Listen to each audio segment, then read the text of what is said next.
લીંબડીમાં હનુમાન જયંતીની ભવ્ય ઉજવણી જય શ્રી રામ અને હનુમાનના નાદથી ગૂંજી ઉઠ્યું શહેર. લીંબડી શહેરમાં આજે હનુમાન જયંતીના પાવન પર્વ અત્યંત શ્રદ્ધા અને ઉત્સાહ સાથે ઉજવાયો હતો. સુરેન્દ્રનગર જિલ્લાના લીંબડી શહેર જે પોતાની ધાર્મિક પરંપરાઓને કારણે છોટા કાશી તરીકે ઓળખાય છે, ત્યાં ભક્તિનો અનોખો માહોલ જોવા મળ્યો છે. શહેરમાં વિવિધ હનુમાનજી મંદિરોમાં વહેલી સવારથી જ જય શ્રી રામ અને જય હનુમાનના નાદથી ગુંજતા નાદોના સાથે ધાર્મિક કાર્યક્રમોની શરૂઆત કરવામાં આવી હતી. સરોવરિયા હનુમાનજી મંદિર, તેરા હનુમાનજી મંદિર અને સંકટમોચન હનુમાનજી મંદિર સહિત તમામ નાના મોટા મંદિરોમાં વિશેષ પૂજા અર્ચના અને ધાર્મિક વિધિઓ યોજાઈ હતી.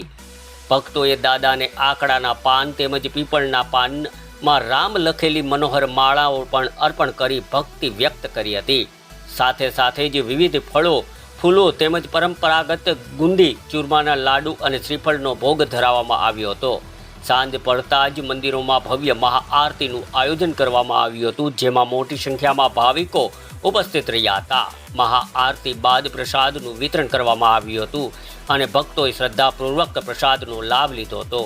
આ રીતે લીંબડી શહેરમાં હનુમાન જયંતીના પર્વ ભક્તિ, શ્રદ્ધા અને ઉમંગ સાથે ઉજવાયો હતો, જ્યાં સમગ્ર શહેર જય શ્રી રામ, જય હનુમાનના નાદથી ગુંજી ઉઠ્યું હતું.